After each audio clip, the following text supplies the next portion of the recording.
الحمد لله وكفى وسلام على عباده الذين اصطفى أما بعد فأعوذ بالله من الشيطان الرجيم بسم الله الرحمن الرحيم يا أيها الذين آمنوا استعينوا بالصبر والصلاة إن الله مع الصابرين ولا تقولوا لمن يقتل في سبيل الله أموات بل احیاء ولکن لا تشعرون صدق اللہ العظیم۔ محترم بزرگوں اور دوستوں، میں آپ کے سامنے بات رکھنے سے پہلے یہ شعر پڑھنا چاہتا ہوں۔ کسی شاعر نے خوب کہا ہے، دو رنگی چھوڑ دے ایک رنگ ہو جا، دو رنگی چھوڑ دے ایک رنگ ہو جا، یا سراسر سنگ ہو جا یا موم ہو جا۔ دیکھیے میرے بھائیوں، بزرگوں، دوستوں، اس وقت تو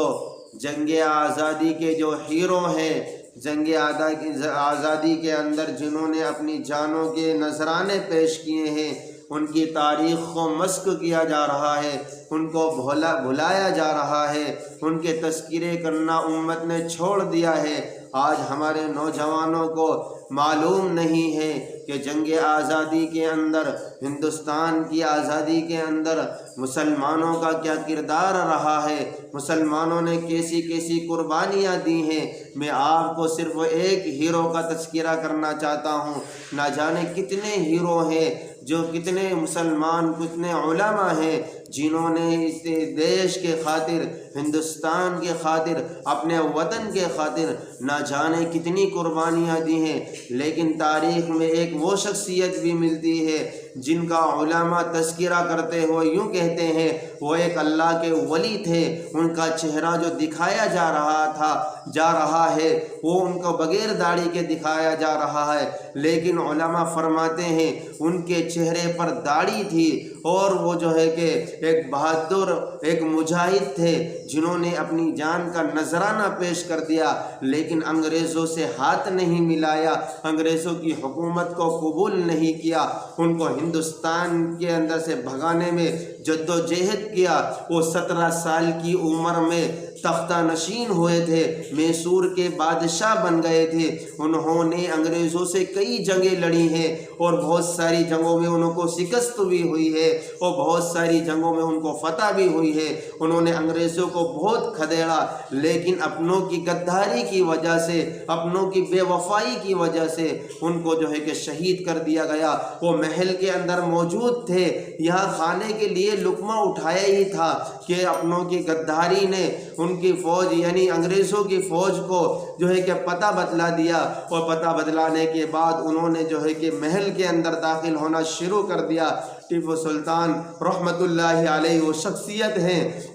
جنہوں نے اپنی زندگی کو صرف اور صرف اللہ کے لیے وقف کر دی تھی، جن کے والد کا نام حیدر علی تھا، جن کی والدہ کا نام فاطمہ تھا۔ حیدر علی کے زمانے کے اندر بھی انہوں نے نہ جانے کتنی جنگیں لڑی۔ جب ایک جنگ سے فتح یاب ہو کر جب آئے تو ان کے شوہر حیدر علی نے ٹیپو سلطان کی والدہ سے کہا کہ دیکھو تمہارے بچے کی وجہ سے ہمیں فتح نصیب ہوئی ہے، تو ان کی والدہ سجدے میں گر جاتی ہیں، اللہ سے باتیں کرنے لگتی ہیں، اللہ کی حمد و ثنا کرنے لگتی ہیں، اور نیاز و نیاز کے راز و نیاز کی باتیں کرنے لگتی ہیں، اور اللہ کی تعریف بیان کرتی ہیں، اور آنکھوں سے آنسو جاری ہو جاتا ہے۔ حضرت حیدر علی رحمت اللہ علیہ نے کہا، میں نے کوئی ایسی ناگوار بات تو نہیں کہی، بلکہ ہمیں فتح ہوئی ہے تو ہمیں خوشی منانا چاہیے۔ لیکن حضرت فاطمہ جو اللہ کی نیک بندی تھیں، اللہ کی نیک بندی تھی، وہ کہنے لگی کہ میں جو کہ کسی غم کی وجہ سے میری آنکھوں سے آنسو نہیں آئے ہیں، بلکہ میں اللہ کے دربار میں اللہ کا شکریہ ادا کرتی ہوں، کیونکہ میں نے ٹیپو کو جب جنم دیا ہے تو میں نے جب بھی میں دودھ پلاتی تھی تو پہلے وضو کرتی تھی اور 2 رکعت نماز پڑھتی تھی۔ دیکھو میرے بھائیوں، بزرگوں، دوستوں، کہ ماؤں کا کردار انسان کو بنانے کے اندر اہم کردار ہوتا ہے۔ جتنے بھی اللہ کے ولی آئے ہیں دنیا کے اندر، اللہ کا تعلق ان سے جڑا ہے، تو ان کے پیچھے ماؤں کا ہاتھ ہوا کرتا ہے۔ اس لیے تمام ماں اور بہنوں سے یہ بات میں کہہ دینا چاہتا ہوں کہ اپنی اولاد کی بالکل صحیح تربیت کریں تاکہ وہ آگے چل کے نام کما سکیں۔ محترم بزرگوں دوستو، ٹیپو سلطان رحمۃ اللہ علیہ یہ بھی ایک اللہ کے ولی تھے۔ انہوں نے انگریزوں کے ہاتھ پر بیعت نہیں کی، انگریزوں سے ہاتھ نہیں ملایا، بلکہ ہندوستان کو آزاد کرنے کے اندر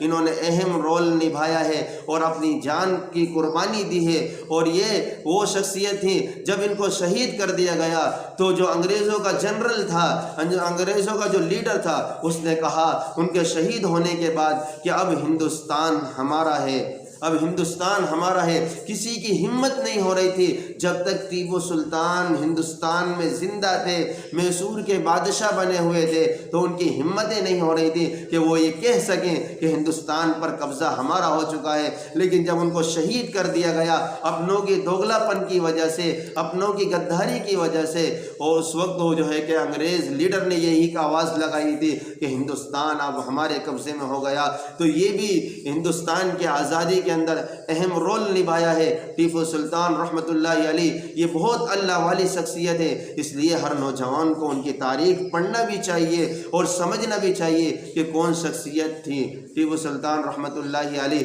تو محترم بزرگوں دوستو، بس میں اتنی ہی بات کہنا چاہتا ہوں کہ ہمیں تاریخ کا مطالعہ کرنا چاہیے، مجھے بھی اور تمام سامعین و ناظرین کو اس کو سننے کی اور اس کو جاننے کی کوشش کرنا چاہیے۔ وآخر دعوانا الحمدللہ رب العالمین۔